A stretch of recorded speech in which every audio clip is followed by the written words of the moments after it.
morning. How y'all doing? I'm stalling, so if we don't make it all the way to the bottom, it'll be okay. No, I'm just teasing. I'll warm it up and cover there first. I'll let Lamar talk about all that. Okay, Lamar's been talking about chairs for what, 2 weeks? Yeah, okay. All right, today we're going to look at, this is the girls. I didn't enjoy this part as much as I did the couples part.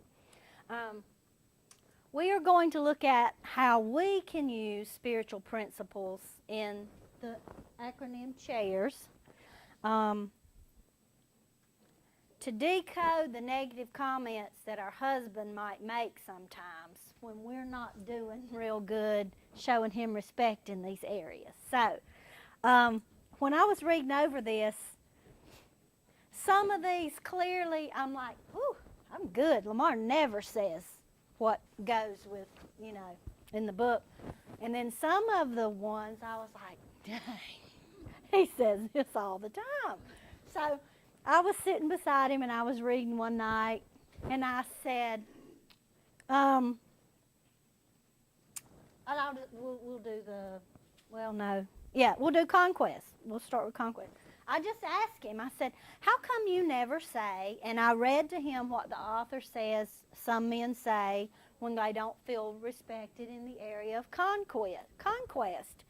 And he said, well, I don't know, but I never say any of that. I said, does that mean I'm doing pretty good in that area? And he was like, yeah. He's like, I don't feel disrespected in that area. And so I went down to one of the ones where I said, well, you always say this, this, this, and this. And when we get there, I'll tell you what he said about it. Here's your, hi, Debbie. Here's your cheat sheets from, I guess, the last 2 weeks. Let's see. Y'all are going that way. Everybody just kind of passed back behind you, I guess. So, conquest.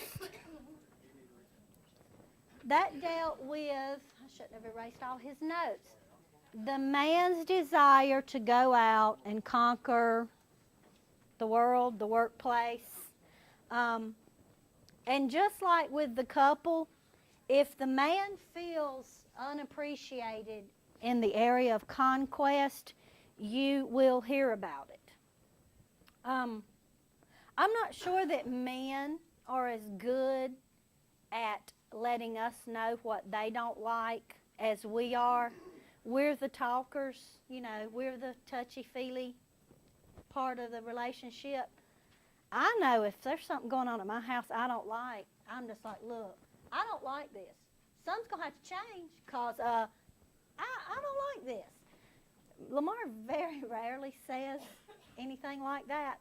But men, and the author talks about how he may make a joke. The guy may make a joke about something that's going on that he's not really crazy about. Instead of just coming out right out and saying, look, I'm getting tired of the cheese papers being on the counter every morning when I get up. Stop it. Put them in the trash. It's 2 feet away.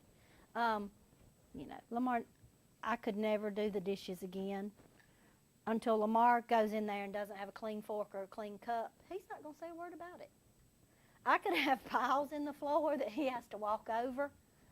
He's not going to say anything about it until he falls. If he fell, he would say something. But, he just doesn't, I don't know if he doesn't care about that kind of stuff. He just never says anything. He never complains. So, but if your guy feels unappreciated in the area of conquest, which comes from his desire to go out and work and conquer. Genesis 2:15, then the Lord took the man and put him into the Garden of Eden to cultivate and keep it. So God gave men this desire to go out and work and conquer their world. When our attention and energy are drawn away from the husband and we're not appreciating his desire to, I think it said like provide and protect. I think that's what Lamar's note said. He may say things like this. Your focus is always on the kids. I'm happy you're a great mom, but what about us? Does anybody's husband ever say, what about us? We don't spend enough time together. Y'all don't even have kids yet. Well, have a couple kids.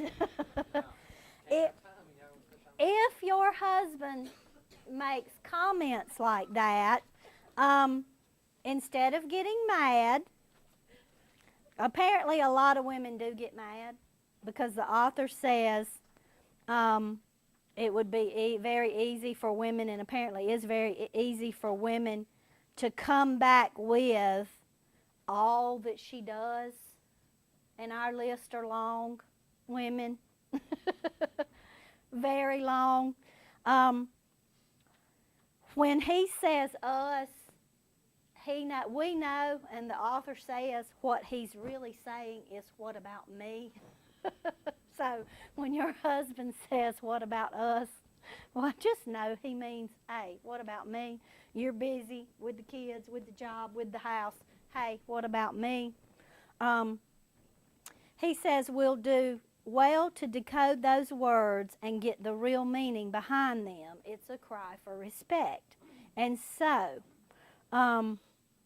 instead of saying, it's not all about you, I'm doing the best I can, and going through our list of all the things that we do for our families, understand that he's not really being critical. This is what the author says he's really saying. What happened to the cheerleader I knew during our courtship? The girl who believed in me and made me feel as if I could conquer the world. When a wife senses that her husband is feeling less than respected and supportive, she could try some of these remarks. And as always, he's going to give us some things that we can say when we hear that, whatever the guy says, but what he's trying to get across is, hey, what about me? I'm feeling lost here. I'm feeling unappreciated. He's going to give us some things that we can say instead of, I don't have time. I've got kids. I've got laundry. I've got dishes.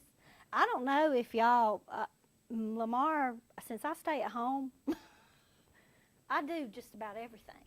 I mean, at home, everything. This past week, I spent 2 whole days in the yard unloading 2 truckloads of mulch. I mean, I do everything at our house. He goes to work and, makes all the money and brings me his paycheck, and I do everything else. So my list is long. But he does go out and make all the money. And I do appreciate that. This is the one area I said, you never say any of these things. And he was like, well, yeah, because you appreciate that I do that. And I do, because I don't have to go back to work when Logan goes to college. And I'm not a stay-at-home mom anymore. Here are some things that you can say instead of getting angry when he says whatever it is he says. Does anybody want to give us an example of what your husband says? Anybody want to rat him out? Well, what is it? When your husband is feeling unappreciated, and especially in the area of conquest, his going out in, conquering the world and the job and providing and protecting. The author said, he may say something like, you're always focused on the kids, what about us? That may not be the words your husband uses. He may not complain about that. This may be one of those areas like it is at our house. We're good here, We'll get to the other areas where we're not so good later, but right here, we're good. So, here's something, ladies, we can say. Honey, you're right. I get too preoccupied with the children. And here's that good old statement, will you forgive me? You could throw an I'm sorry in there. Does anybody get preoccupied with the kids? Anybody want to admit to that? Actually, in our house it's reversed. He's preoccupied with the kids? I'm just like, what about me? That was, what, 2 weeks ago, 3 weeks ago? couple? Anybody? Somebody raise their hand. I get preoccupied with him. Anybody else? Yeah. You know, they're there. They're crying. They're hungry. They're dirty. They have stinky diapers. You can't just ignore them. It's easy to get preoccupied with the kids. Okay, another thing we can say, some of these things, you know, they would just never come out of my mouth. But anyway, I'm so proud of what you are doing at work. I tell everybody except you. That will change starting right now. Apparently, guys just need a little, what's the word I'm looking for? Reassurance. They just need a little reassurance. Y'all come on in. Need a little reassurance. So, you know, we can do that. That's easy. Even with the kids hanging on our legs screaming, and we can take time to say that. Here's a good one. Let's set aside some time tonight just for us. He goes on to say, I want to hear about what's happening at work. I don't know about you, but my husband doesn't want to talk about work when he gets home. The last thing he wants to talk about is work. But the first part, let's set aside some time for just us tonight. How many men in this room are going to turn that down? Raise your hand. None? There you go, girls. Make sure sometime this week you tell your sweet hubby who goes out and on his conquest and conquers and provides and protects, make sure sometime this week you say to him, let's set aside some time for us tonight, just us. And that don't include having to watch The Bachelorette with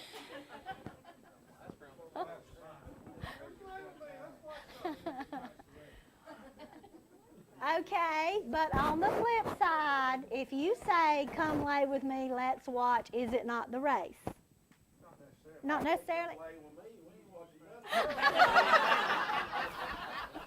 That's down here, Greg. That's down here. We're not going to make it down there, I promise. That'll be next week with Lamar. He'll have to finish up today's lesson with y'all. And I'll be in the Power Zone building with the kids. Okay. Here you go. Here's one that really goes with their conquering and providing and going out into the world. I feel bad that you're frustrated at work, but I believe in you and I am behind you all the way. Do you guys really need to hear that? Tell us honestly. Do you need to hear that? Sure wouldn't hurt.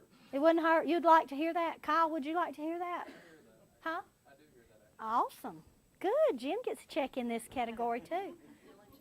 Guys, you know, y'all act like, it's y'all's fault we're confused. You act like you're all tough and you don't need anything or anybody and you're just big bad guy. So we treat you like you're that way, and really y'all are just big old teddy bears inside. Just tell us, hey, I'm a big old teddy bear. I need to know you appreciate me, and, you know, we'll do it. Okay, let's move on to hierarchy. This is the one that got funny at our house. If his desire, oh wait, y'all, I just messed up. Conquest is not about protecting and providing. It's about his work. How that was the one Lamar talked about where sometimes the woman complains that he works too much. Is that right? Okay, that's what that was. This one is if his desire to provide and protect is being squelched, he may send a coded message, and it might say something like, let me find it. Oh, yeah, this is the one.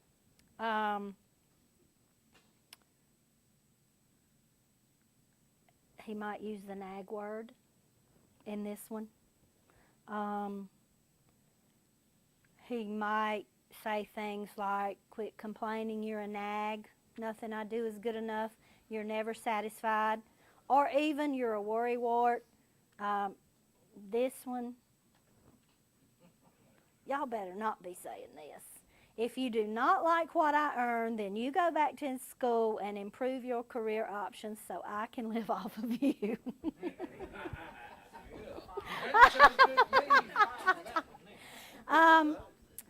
If your guy says things like that to you, understand what he's really trying to say is, I'm trying to be I'm supposed to be the head of this family, and it is often a little scary.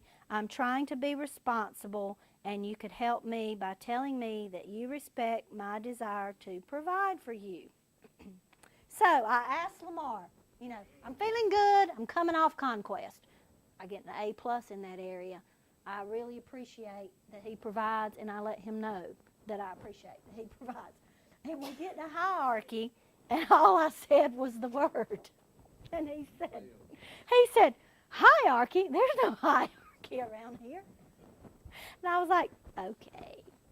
But I do everything. So, if I'm putting out the truckloads of mulch, what you gonna say? I'm doing it. I'm doing the dishes. I don't do his laundry. He likes to do his own laundry. I got it. He was that way when I got him. But everything else, around the house, I do. So I'm not doing so good in the area of hierarchy. So I've decided that I'm going to start giving him some of my chores so he'll feel more appreciated around the house. And I wish he were in here to hear that. I'll tell him when we get home. But here's what we can do, girls. Headship can be a touchy subject in some marriage. But a wife who's willing to decode her husband's words may figure out that he feels like his position as head of the family is being threatened or ignored. In that case, you may say something like, honey, I'm sorry for coming across in a way that belittles you. This has nothing to do with you. These are my fears rooted in my childhood. Will you forgive me? Now remember, these are all examples he's gotten from real people that he uses in his book, so they may not all apply. Have I ever told you how safe I feel with you? I like that feeling a lot.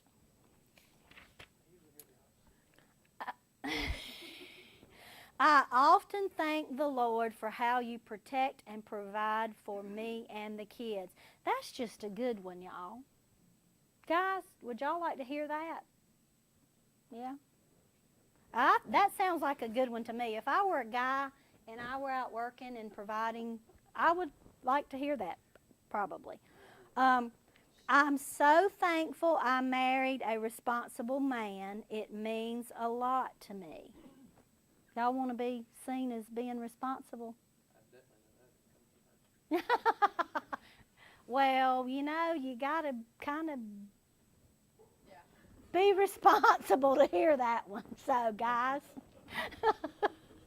some guys are irresponsible into their 80s. They just are. Honey, I complain too much and don't say I respect you often enough. I apologize. Apparently, girls, our guys need to hear that stuff, even though they act like they don't. Authority. Listen for and respect his desire to serve and to lead. If your husband is feeling disrespected in the area of his authority, you might hear him say things like, quit trying to wear the pants in this family. Or, I wear the pants in this family. Does anybody say that?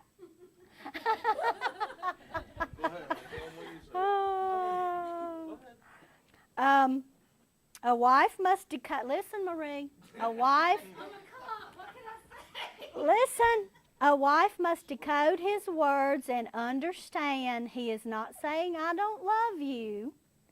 He is really saying, when I am held primarily responsible and then you exercise veto power, I feel disrespected. Raise your hands, girls. Do you have veto power at your house? Anybody else got veto power? You got veto power at your house? No? Oh, okay. All right. if I have veto power at my house, and Logan knows I have veto power.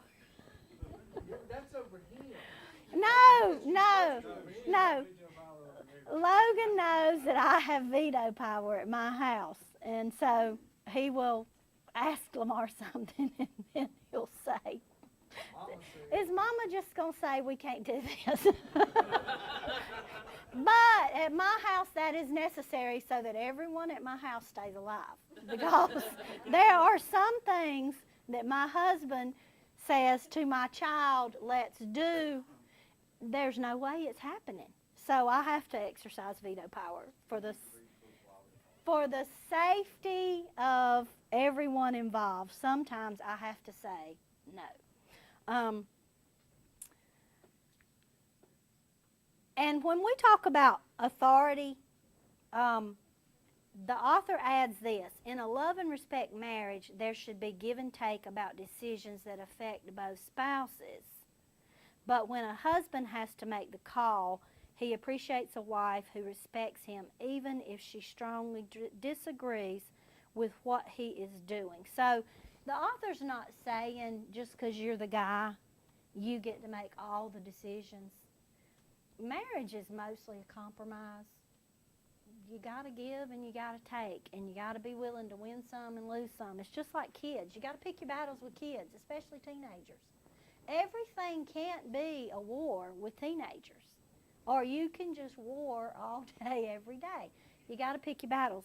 Well, he's not saying that women, we just have to be at the mercy of the guy we married and he's in total control of our household. He's saying it's give and take, but ultimately, according to God's word, he holds our husbands accountable for us and the kids. It doesn't say in the Bible that he holds the women accountable for the husband and the kids. It says he holds the husband accountable for his wife and his children. So there's a bigger, now he holds us accountable too. Don't think we're getting off, because we're all accountable. But as far as the family unit, the man is to be the protector and provider, and God does expect him to play a certain role. So if your husband says things like, "Quit trying to wear the pants," or "I'm the man, I wear the pants," you can say some things like this: "Lots of times when I complain or criticize, I really need assurance, but I know that this is a put down to your leadership. Please forgive me." Or maybe, "God made us equal, but you were the one he made responsible for me and the kids. Forgive me for ever failing to respect your authority. Honey, I know you have a lot of pressure on you as you lead our family. Tell me how I can pray for you and help you." That's a really good one. "When I argue or disagree with you, I'm not trying to wear the pants. I'm simply trying to help. Please trust my heart." A man's desire to serve and lead is not one he expresses easily. He's more likely to make a joke about it. So if your guy's joking about you trying to wear the pants, just understand this is what he's feeling, and this is the message he's trying to get across. And those are some things that you can say to try to make him feel more appreciated in the area of authority. Insight. Don't let your woman's intuition make you deaf to his desire to analyze and counsel. Woman's intuition, you got it? Women, is it a good, spot on, 100% almost? You can call it before it happens? We have that. God gave us that gift. Most of us can see it coming, and we can warn them. I'll give you an example. This is one of those where you know what? I didn't exercise my veto power that day. It was snowing, and my two boys, the big one and the little one, cooked up this scheme to take the Scout. Y'all know about the Scout. to take the Scout out to behind Palitha's house in this, what is it?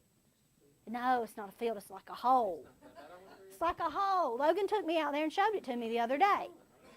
It's this big red circle of dirt, but then on one side, there's these banks that go up like this. So they're in the den, and they're cooking up this plan to go out in the snow in the Scout. And I said, how long did it take the Scout to get to running? Anybody want to take a guess how long it took them to get the Scout running? 6 months to a year. They finally get the Scout running. And they decide to take the Scout out in the snow to be silly. And I said, this is a bad idea. I'm telling you now it's a bad idea. And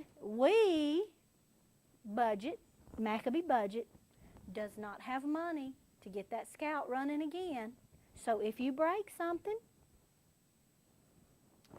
y'all are going to have to figure out how to get it fixed.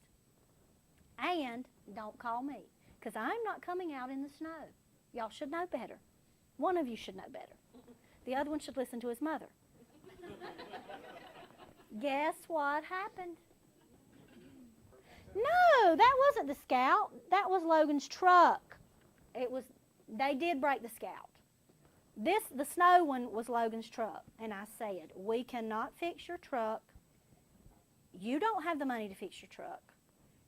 You and your daddy will have to figure out a way to fix the truck. And in the meantime, you're going to be dropped off at school, which he hates to be dropped off at school because he has a truck, and it's just not cool anymore to be dropped off at school. And they went. And they broke the truck, and they did not call me. They called around, and finally, I think one of Logan's buddies showed up, and they come dragging home. I'm like, what are y'all doing? And neither one of them wanted to admit what had happened. But I just knew. I was so confident sitting on that couch when I said, I'm telling y'all, don't go. It's going to be bad, and this is what's going to happen. I knew. But I didn't exercise my veto power that day. I just let them go on. And they pulled their money and got Rudy to do some work on it, because Rudy works for cheap or free, and they just have to hang out with Rudy and help him. And they got the truck fixed, but it took a while, and Logan got dropped off at school for about 3 weeks or a month or something. They tore something up. They had to take the bed of the truck off, and it was not good. So anyway, we have that. Men, sometimes you should listen to us when we say, look, I got this bad feeling. We have it. You should listen to it. But we sometimes, I know I can sometimes, I feel so strongly about my gut because it never fails me. It's hard for me sometimes to back off of that because I know I can 100% trust it. And I know that when I know I can 100% trust it, you really need to listen to me. But, sometimes we need to just back off and, I guess, yield to his insight, maybe. Maybe that's the way I should say it. Okay, here we go. The difference between you and Lamar is you never looked at him and said, hey, y'all, watch this. Yes, I've never said, hey, y'all, watch this. That's a guy thing, isn't it? That's a guy thing? Okay. We know bad things happen after that. That's you regret not doing anything you tried. Yeah. Y'all want to go out and conquer the snow. The hill. The stupid things. Yeah. Yeah. Okay, I just heard Robert say, God created men to be stupid. Robert, did you just say that?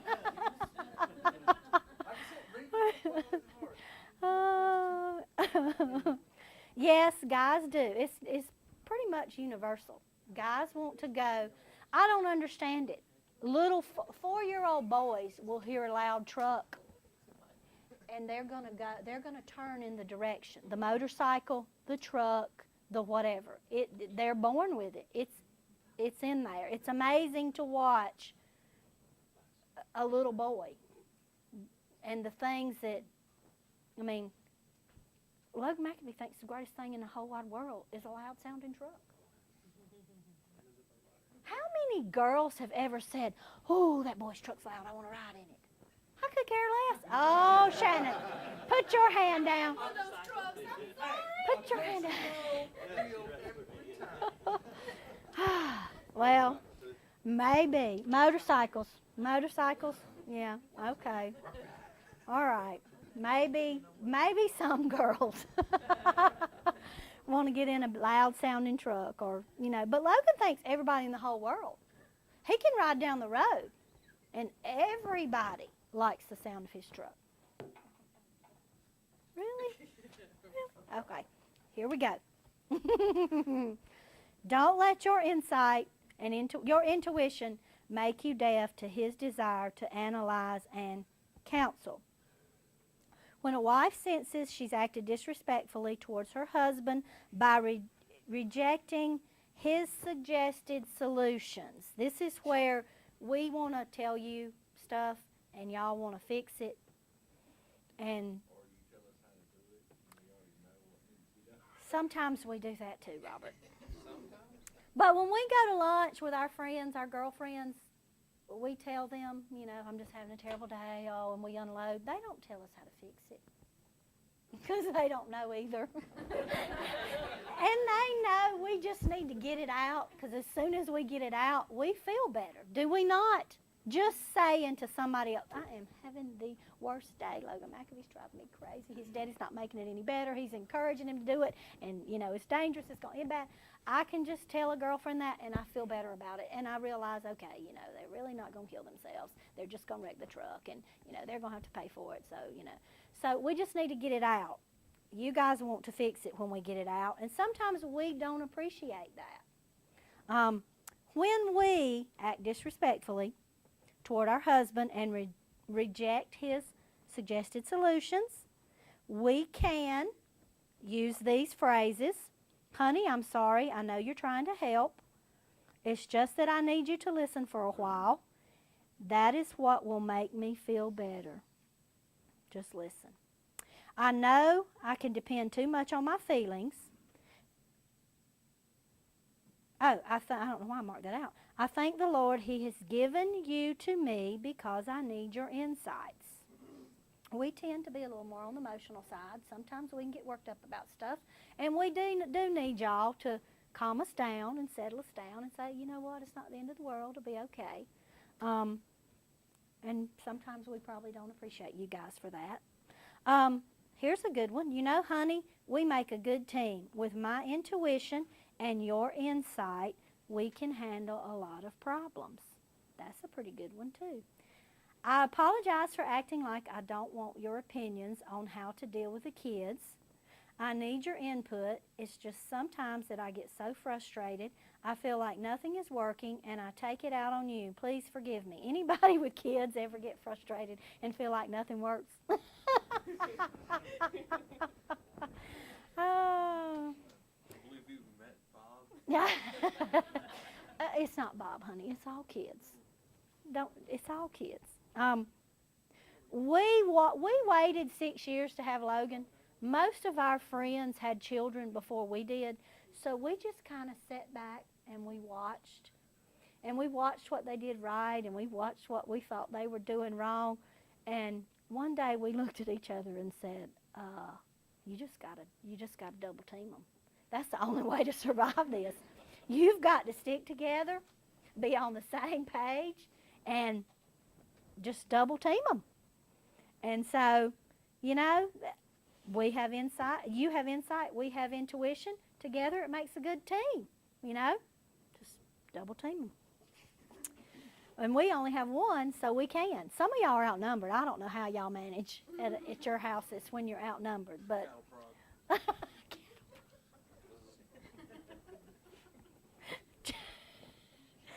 relationship. Relationship. Lamar talked about his desire for shoulder to shoulder contact. That was last week, wasn't it?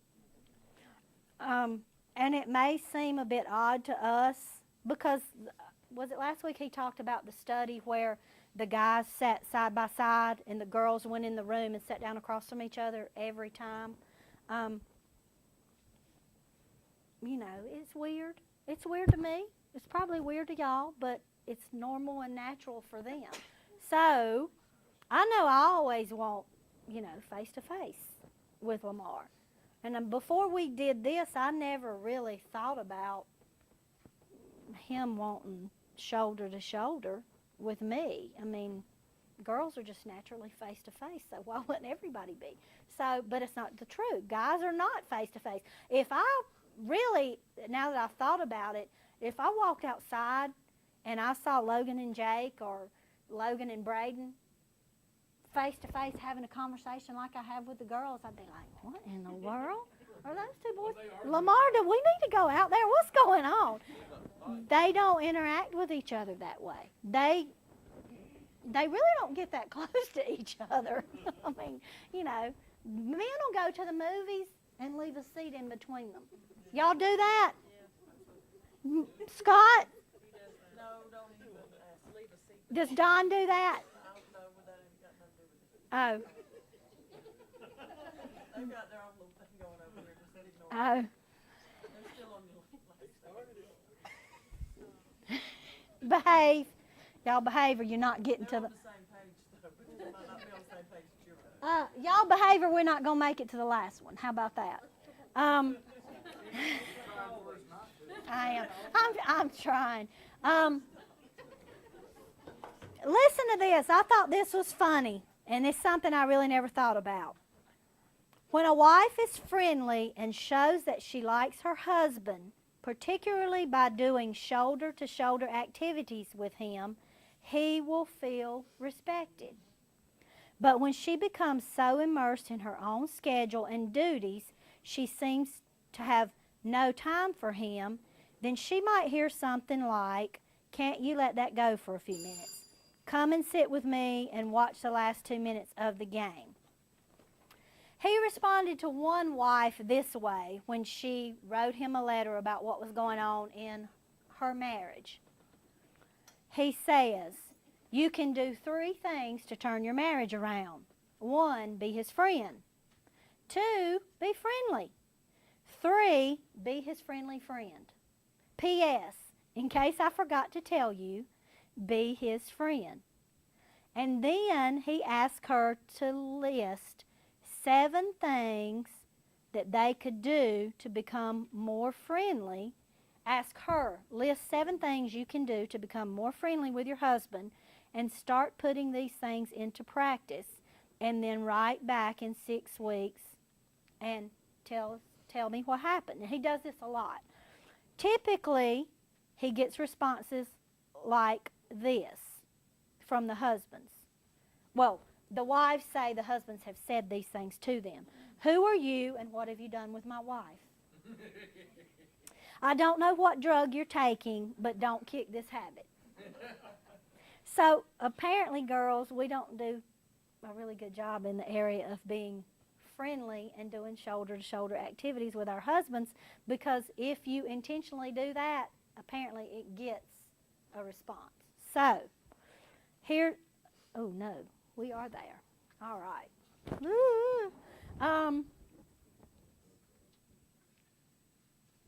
Hang on, let me find it. No, I was looking for the list of things you can say. Apparently you don't just, he doesn't have one on this section. You just think about ways to be friendly with him. Maybe watch a ball game intentionally or a race. Oh my gosh. I can watch a football game, but the race, come on. Round and round in a circle. But hey, girls, listen, if you married a race fan, you might have to sit shoulder to shoulder and watch a race and be his friend to make him feel appreciated and all that good stuff. Okay, sexuality.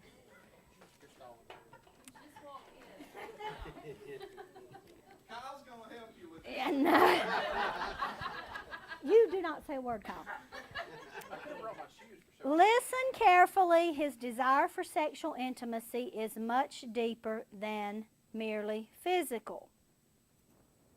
Did any of y'all girls suspect that? It is, apparently. The wife who is willing to honor her husband's sexuality can try saying or adapting the following to keep the energizing circle going. There's only one I'm going to read out loud. I'm sorry the kids and all the rest of it have left me too tired. Why don't we leave them with my mother and get away for the weekend? That's a good, safe one, girls. If you've been busy with all the kids and all the mulch and all the chores and all the laundry, just say, hey, me and you, baby, the weekend. Let's get away. Let's spend some time together. The best approach for a wife is to realize that his need for sexuality is usually one of his strongest, and she should try to meet that need even if she doesn't feel like it. The good marriages are based on the idea that people who love each other take care of each other's needs and desires. That's all you're getting on that subject from me. What are you doing next week? Making you finish this? What did you say to them? It's an inside. Oh. Next week, we move into the last section. The first section was the crazy cycle. We moved into the second section, and today concludes the energizing cycle. The rest of our time will be spent in the rewarded cycle. So we are in the final third of the book. We'll be bringing it to a close. I don't know how many chapters are left. I'll let you know that next week. But we'll get started on that next week, and we'll see where this thing takes us through the end of the summer or in preparation to the next time. Now, let me ask this question, and Paula doesn't even know that I was going to ask this because I thought about it late last night. Just sort of thinking ahead because, I mean, we will be transitioning away from love and respect, in due time. Paula sort of had an impromptu response several weeks ago, back when we were still in the crazy cycle, about finances. So that just sparked a thought. Would this class be interested in or need, as a class, some scriptural teaching on finances? If you would, raise your hand and we'll determine whether or not we're going to do something class-wide or if we're just going to do something situational. Raise your hand and keep them up. Everybody interested, raise your hand and keep them up. Okay, all right. That's all I needed to know for today. All right, thank y'all.